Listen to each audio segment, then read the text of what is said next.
Archery. Hey, I got Raul Reyes with Fletcher Brothers here. How you doing, man? Good. Good? Yeah. Hey, we're going to go over arrow build today. Talk about how we build an arrow really for big game animals. We're going to build actually Raul's arrow that he's going to take on all your axis hunts and whitetail hunts this year, correct? Cool. You're going to use Easton Axis arrows. This is his current arrow, which is a 340 spine. And we're going to go over that entire build process and how we do it. We like to use these boning 3-inch X veins. The reason we like that is because the X veins are amazing for tuning just about any broadhead on the market. Big cut-on contacts, really, really small mechanicals. It does it all for us. Raul, sponsored by G5 Prime. Likes these Striker V2s. We love his broadhead. It's a great one. Also got the Nocturnals. He'll be tuning this with the Nocturnals? Yes. Yes? Correct. Just to make sure that, because these Nocturnals weigh about 20 grains more than the average nock that comes on these arrows. So we want to make sure that we've got them tuned perfectly to that Nocturnal. Correct. And then also, my favorite part of this arrow is that steel half-out system. You know, the Axis comes with the HIT insert. The HIT inserts. I'm not a fan, sorry. Yeah. I love these steel half-outs. They really protect the end of the arrow. The energy transfer between the broadhead and the shaft is not compromised in any way. So we're excited to be trying this new outsert this year on these big game arrows. So anyways, we're going to break off a little bit and then get on the build process, show you guys how we do this. Okay, so the first thing we're going to do is we're going to actually spin test these arrows. The reason we like to do that, we want to make sure that they are within tolerance on their straightness, and we can cut out any of the anomalies that are out there. Thank God Raul is like me, he's short. We can cut these arrows down to about 26 inches, and that allows us a lot of room to cut off on both the back and the front end if we need to. I'm anticipating, though, these Eastons are probably going to be pretty straight.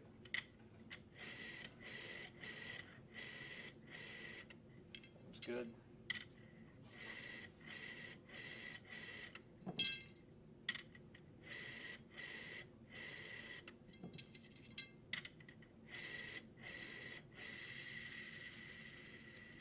I'm going to cut this one off about right here. This is where this one starts to do a little bit of wobbling.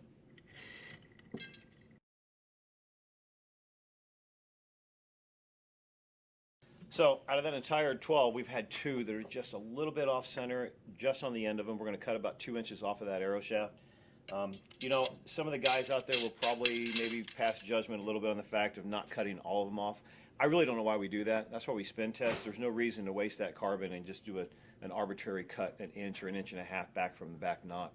If the arrow's straight, the arrow's straight, and there's really no need. It's just adding extra work.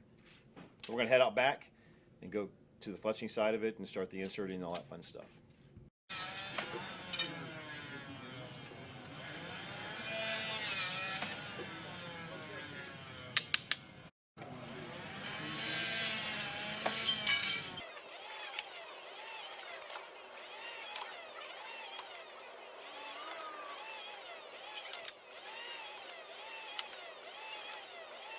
So now we're going to take the shafts and we're going to actually straighten off the ends a little bit. We got a handy tool right here on the arrow saw, which will allow us to do that. So I'm going to take them, put them on the top, straighten out the ends if they need to be. The saw actually is pretty good, does a pretty good job.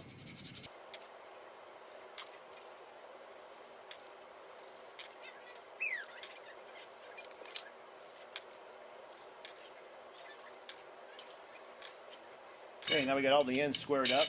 We're going to head over and probably do the inserts first and then we'll fletch last. Okay, so now we're going to actually get the end of these arrows prepped up and ready for the inserts. Once again, these are the steel half-outs for the 5 millimeters. So we'll take a little bit of alcohol on the end of a Q-tip. We'll clean out all 6 of these ends. The reason is the carbon dust will get in there. As you can see, the end of this is black. We like to get them really clean.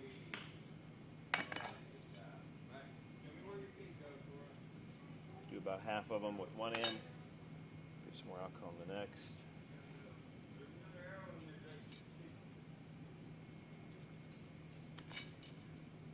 Okay. So now we use Bob Smith cryo glue. This is their tip grip glue.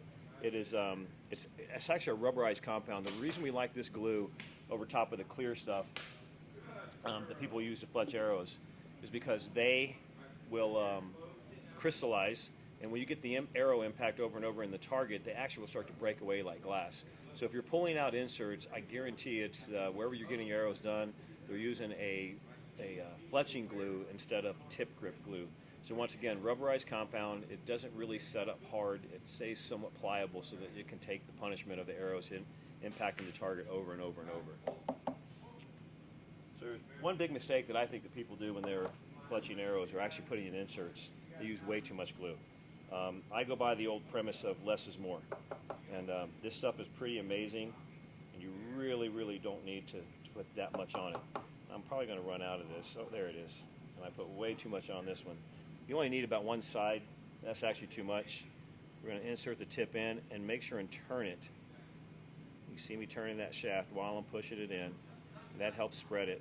And the last bit, I'll push and wipe off all the excess. Just like so. That one's done. Let's do another one.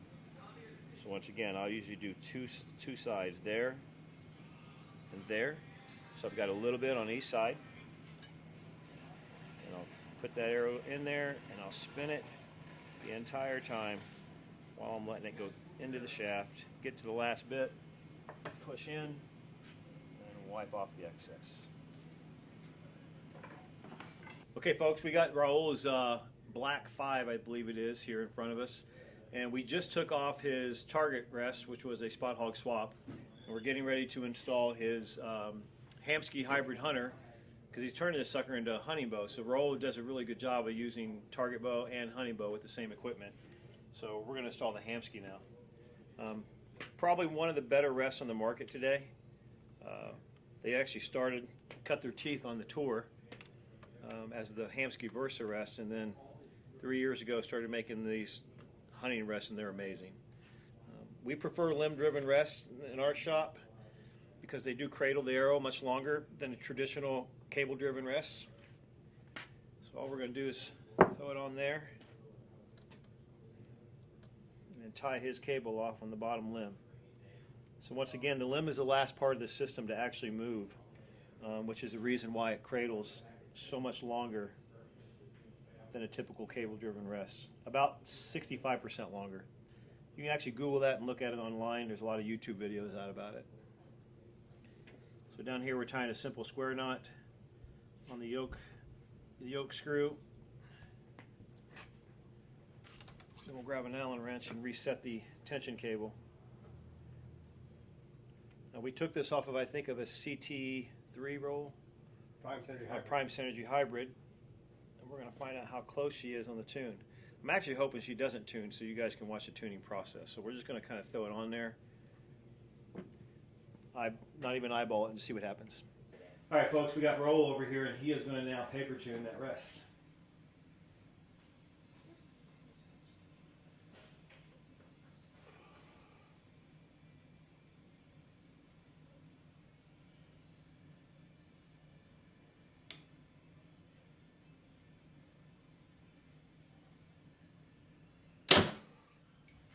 Look. As you can see, we've got what's called a low right tear. We've got some work to do. Okay, so now we got a low right tear, so we got some work to do a little bit. We're going to take a look at the center shot and where the rest is sitting in the profile of the bow. And if I look over here, we definitely are running what we call neutral zero on this, so neutral bubble. The primes love to be about a half bubble high, meaning the rest is lower than the locking point, and they also love to be outside of center shot.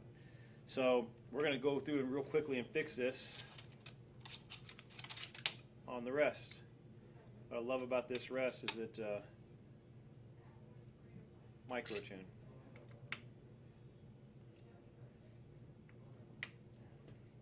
So I'll take this. We were right, which means we got to bring this in just a little bit. We got to drop the rest. Low tear, drop the rest or raise the knocking point. High tear, you raise the rest or lower the knocking point. Those are the rules of thumb.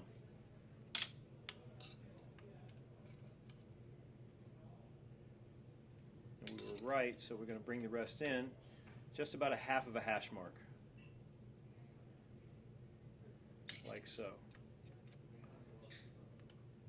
Now, you tighten everything back up and let him shoot it again and see where we're at.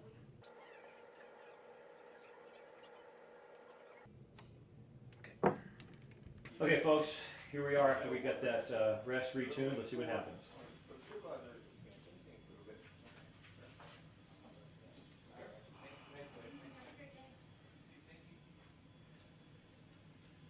How's it going, sir? How can we help you out?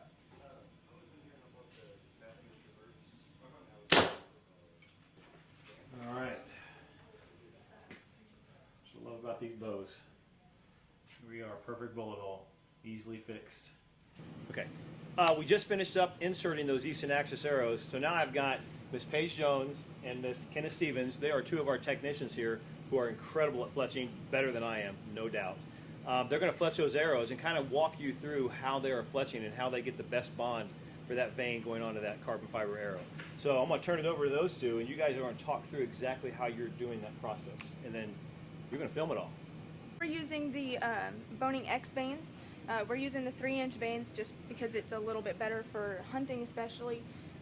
We want to make sure that we get, really good arrow flight. If you get anything a little bit less than 3 inches, I think that it kind of starts to lose a little bit of that momentum for you. But so we have marks on our jigs that we put the fletchings at. So you're gonna put the fletching, or you're gonna put the clamp on the jig. And you're just gonna hold it. I hold it for 10 to 15 seconds, just making sure that it gets really good contact and sealed down all the way.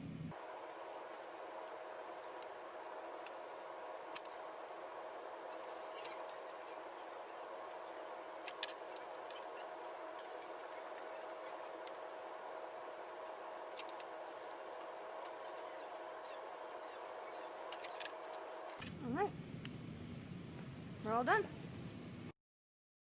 Hi, hey guys, my name is Paige Jones from Leading Edge Archery. I know that Kenna already walked over kind of the veins we use and why exactly we use them. So she showed you how to do it. I'm going to walk through the process that I do it. I already had one on there, so I'm going to start with the second vein, and what we're going to do is we line up the end of that vein with that mark, just like that. And how I do it is we're going to do 3 drops. We are using BSI, which is the Bob Smith Industry glue. Okay, after we put the 3 drops of glue, we're going to go ahead with the toothpick. I make sure that everything's on there. If you get a little bit of excess glue, it's alright because I'm about to show you how we get rid of it. So we're going to line it up on there, see how they're both even, everything like that. If you see that excess glue, don't worry about it. We're just going to wipe it off with a Q-tip to keep it nice and clean. We're going to press down on it, make sure both of the ends are on there along with the middle. Sometimes, especially how long you've had the Bitzenberger, it can really lift up on those fletchings, so make sure you press it down 10 to 15 seconds.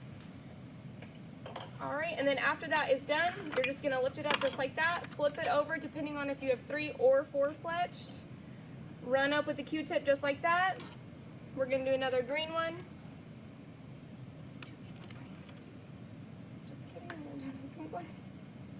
Like this, same thing. And usually if we're doing that, I like to line it up first, make sure it's even before I put that glue on there.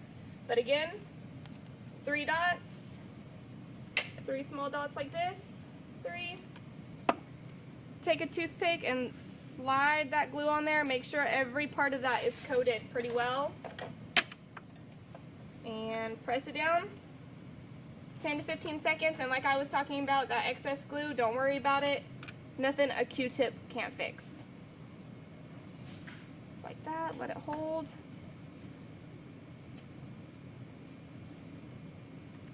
Alright, take it off. Take it out of the jig. And you can go over with the Q-tip your finger if you don't mind getting a little bit dirty. And that's how I fletch. Okay, great. We just had Paige and Kenna get done fletching these arrows. They did a bang-up job. A couple of things. We like a 2-degree offset on these veins. There's some guys that put a really heavy helical, but I tell you, we've done a lot of testing on that. It creates way too much of a parachute effect. It steers really well, but if you like to shoot over 50, 60, 70, 80 yards out there, you'll find your point of impact will drop dramatically because the rate of spin the arrow is under. So 2-degree helical in all our testing has come out to be just the most optimal when it comes to steering that arrow and giving you the maximum effective downrange accuracy. We're going to check what the weight of this arrow is on its finished. So it's 383 grains. So when we put this broadhead in it, and here's the G5, Striker V2. We're going to finish weight of 482 grains. We're going to spin this to see how straight these inserts are. And that arrow's perfect. Came out perfect. 482 grains, finished weight. I'll tell you what, elk season, moose, I don't care what you want to kill. This arrow right here is going to do the job for you. 27 inches also, because Raul's like me, he's a super short guy. So both of us around 26.5 to 27.5 inch draw length. To have an arrow finish out with that kind of weight is going to be absolutely amazing. I want to say this arrow is probably finishing around 9 to 10% FOC, which is perfect. We like to see that 9 to 12% in our range somewhere. So other than that, thanks for tuning in. If you got any questions, make sure to give us a call here at the shop. Come down and see us. We'll help you build the best arrow for the game animal that you are hunting this year.